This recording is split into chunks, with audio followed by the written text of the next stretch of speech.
We're joined in Canberra by the newly minted Deputy Leader of the Opposition, Julie Bishop. Thanks for being there.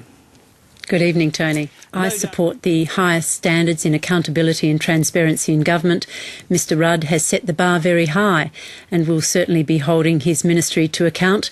The standard has been set and we would expect them to meet that standard. No, I'm not saying that, Tony. I'm saying that I support high standards in government in terms of accountability and transparency. Mr Rudd has made it clear that ministers are not to hold shares in any companies, whether they're related to the portfolio or not. Now, whether that's necessary or not really comes down to a question of the honesty and integrity of the individual ministers. Mr Rudd has set that standard and will be holding his ministers to that standard. Mr Rudd has set this standard. It's a standard that will be holding his ministers to.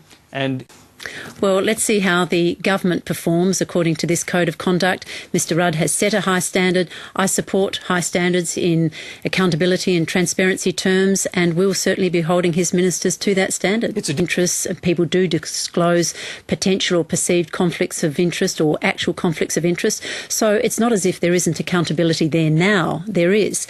But Mr Rudd has set a standard and will be holding his ministers to that standard. And Mr Rudd has set out a new code of conduct.